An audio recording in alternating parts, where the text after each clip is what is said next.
Leer titulares de noticias y ver redes sociales no basta para entender a profundidad y analizar lo que viene con el nuevo gobierno. Tome las mejores decisiones y tenga las herramientas necesarias para su sector con el curso ¿Qué está pasando en Colombia? De La Silla Vacía. En 12 sesiones virtuales tendrá un espacio seguro y de confianza para hacer preguntas, compartir ideas y entender la trasescena política del nuevo gobierno con los datos y la reportería del equipo editorial de La Silla Vacía.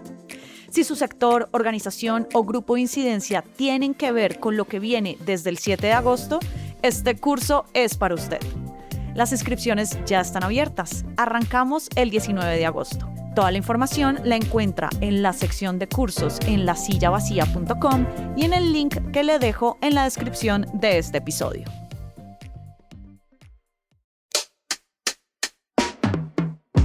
Tenga listo el tinto que ya vienen los huevos revueltos con los ingredientes de la receta del legado que le deja Petro a Abelardo en economía. Desde la redacción de La Silla Vacía soy Tatiana Duque. Es martes 4 de agosto. Seguimos esta serie de episodios enfocados en el cierre del mandato y lo que recibe el nuevo gobierno. El turno hoy es para la economía, donde el gobierno deja números históricos, como que la pobreza monetaria llegó a su nivel más bajo desde 2012 y el desempleo cerró en 2025 con el promedio anual más bajo desde 2001. Al mismo tiempo hay lunares. El crecimiento económico no lo jalona la industria, sino el empleo público, o sea, el del mismo Estado. La deuda hacia adelante es carísima y ya van 6 años desde la pandemia y la colombiana es la única economía de la región que no se ha recuperado del COVID. Hoy hablamos de qué deja Petro y qué recibe Abelardo con Pablo Manrique, el dueño de los datos económicos de La Silla. Gracias por volver por acá. Gracias por invitarme a volver por acá. Entendemos el sector economía como inversión social y las variables sociales y de dónde el Estado justificaba estos avances sociales, que es en plata. Y eso resulta en inflación, desempleo, reducción de pobreza y la plata que tiene y que debe el Estado. En ese examen, ¿cómo sale el gobierno que se va en 3 días? El resultado de ese examen, en una frase, es prosperidad al debe. Esta es una frase que me dijeron muchos expertos y que se explica en mejorar las variables sociales a costa de afectar las variables económicas, que muchos de estos expertos me dicen que esos beneficios sociales se pueden revertir por estas malas variables. Miremos entonces paso a paso qué deja y también cómo lo recibe el nuevo gobierno. Una de las intenciones del gobierno que sale fue reducir las brechas sociales. Ahí está el salario mínimo de 2 millones de pesos, la reducción de la pobreza y que bajar el desempleo.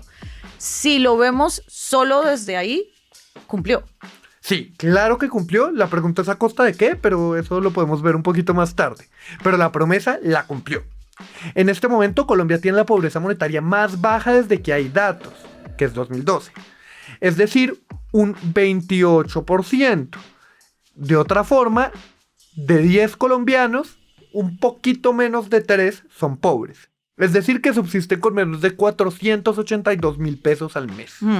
El gobierno la recibió en 36% y la bajó unos 8 puntos. Esa misma bajada se ve en el desempleo. El desempleo es el más bajo de la historia, claro, muy cerquita a los niveles prepandemia, pero eso no quita que sea el más bajo, de 8.9. Y una cosa muy importante, la informalidad no ha crecido.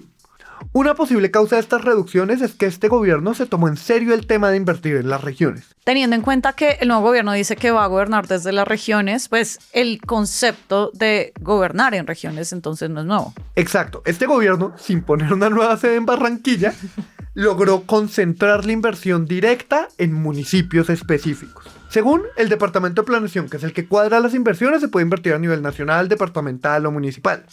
El que más ha invertido a nivel municipal desde que hay datos es Petro. Ha hecho proyectos de inversión enfocados en 1.039 municipios.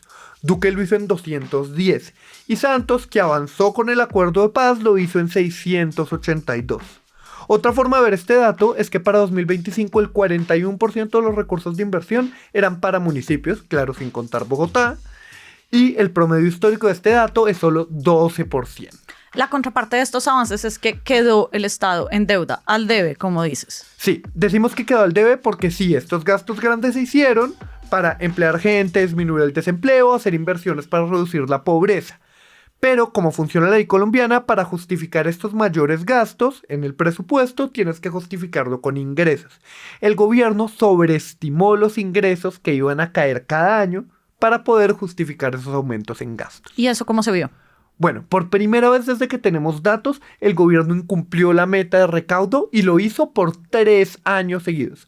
O sea, 2023, 2024 y 2025. Y todo pinta que en 2026 va a pasar exactamente lo mismo. Además de inflar los recaudos, el gobierno se le cayó la mitad de su tributaria en la corte. Entonces también ahí redujo la plata que esperaba recibir. Pero otra razón, y un poquito más grave, que es para poder gastar más, aumentó la retención en la fuente, que es, a grandes rasgos, pedirle a los contribuyentes en un año lo que se debe pagar en el año siguiente. Esto fue muy grave porque a costa de aumentar los recaudos, ahorita se sacrifica lo que se va a recibir al siguiente año. Esto influye directamente en el gasto que le quedan a las regiones, que se supone que fueron el centro de la política de este gobierno, porque ese gasto crece obligatoriamente por el ingreso de los años anteriores. Entonces, como el gobierno aumentó el ingreso en 2023 de forma artificial con estas retenciones, esto significa que para 2024 este gasto para las regiones también creció de forma artificial. Al final lo que hubo fueron menos ingresos y más gastos obligados. ¿Eso qué significa? Mayor déficit. Y por eso la deuda externa también creció y se echó hacia adelante. Exactamente, porque si bien el gobierno tiene un déficit más pequeño del que recibió, no se tiene en cuenta, pues, todo lo que pasó con el COVID. El dato más fuerte es que este es el único país de los pares de la región que no se ha logrado recuperar completamente de la crisis de la pandemia y de que los países se cerraron por meses. En 2019, Colombia era la quinta economía de la región con menos déficit. En 2025 fuimos la economía con mayor déficit de la región. Petro entregará el déficit en 6.4% del Producto Interno Bruto. En 2020 quedó en 7.8%. Sí, es menor, pero no se recuperó como las otras economías. Brasil y Ecuador redujeron su déficit respecto a 2019, pero Colombia lo aumentó en 3.9% del PIB. El país que le sigue es Perú, que lo aumentó en solo 0.6 respecto a 2019. Somos el único país que no ha logrado poner sus cuentas en orden. Y que no se haya puesto las cuentas en orden en Colombia, ¿cómo se ve en el día a día? Pues, si me gasto más de lo que me llega, ¿eso cómo se ve? Pues me toca endeudarme. Y de ahí viene todo el problema. Aumentamos en un 14% del PIB la deuda desde 2019. Y acá se ve la disonancia. Vemos datos muy buenos sociales, pero la deuda está creciendo. Y es que los problemas de la deuda no se ven sino hasta en el futuro. Pero ya ese futuro es cercano. Claro, porque esto lo va a recibir Miguel Gómez, que es el primer ministro de Hacienda del presidente electo Abelardo de la Espriella. Y digo primero porque no sabemos si va a ser el único y si nos ponemos, digamos, en relación con lo que hizo el presidente Gustavo Petro, pues vendrán 4 más. Pero ¿qué tanta importancia le pone el nuevo ministro a este tema? Bueno, el nuevo ministro tiene 2 datos claves para saber qué le entrega el gobierno y cómo va a barajar esa situación. La primera es el presupuesto.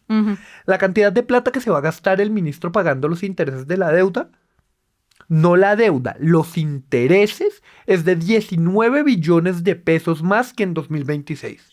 Es la variación en intereses más alta desde que hay datos. Y son intereses, o sea, realmente no estamos pagando la deuda. Exactamente, es como en el préstamo de una casa o del ICETEC.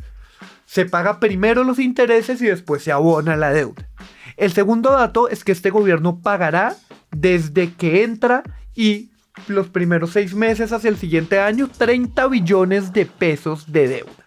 Eso, ahora sí, no es intereses, es deuda pasada que se tiene que liquidar. Porque el gobierno saliente pateó la deuda inmediata hacia adelante. ¿Por qué? Porque no tenía caja para pagarle en ese momento. Eso indica que va a ser una prioridad bastante alta la del gobierno con el tema de finanzas públicas, pero el presidente electo no ha hablado mucho del tema. No, pero el ministro ya lo está haciendo.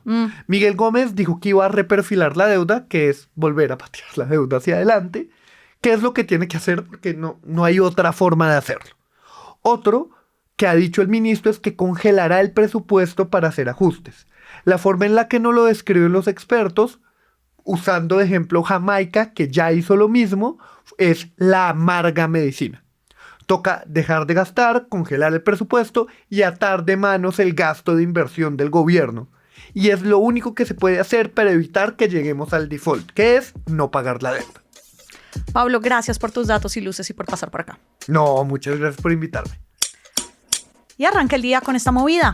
La Procuraduría suspendió por 3 meses en el cargo a Brian Giraldo. Él es el director del fondo FENOGE, que está adscrito al Ministerio de Minas y Energía. La Procuraduría lo investiga por presuntas irregularidades en el proceso de contratación para gestionar y monitorear paneles solares. Al mismo tiempo, la silla vacía está revelando que FENOGE solicitó desviar plata de la transición energética para pagar una marcha de un movimiento social que es la plataforma política de Andrés Camacho, quien viene de ser ministro de Minas y Energía. Fueron en total 216 millones de pesos de un contrato que se estaba ejecutando con la Organización Mundial para las Migraciones. Dentro de FENOGE y la OIM no dan cuenta de quién dio la orden para usar esos fondos en una marcha política. La investigación completa en lasillavacía.com. Y toda la movida de poder estar al aire en lasillavacía.com, en las redes, en el en vivo y en nuestro canal de YouTube. Y por acá cada mañana estará servido su desayuno político favorito. Fernando Cruz produjo este episodio. Yo soy Tatiana Duque y nos escuchamos mañana. Hacer periodismo independiente cuesta. Cada suscripción a este canal nos permite financiar historias que revelan patrones, intereses y otras dinámicas de poder que otros no cuentan. Suscríbase y sea parte de la comunidad que apoya a La Silla Vacía.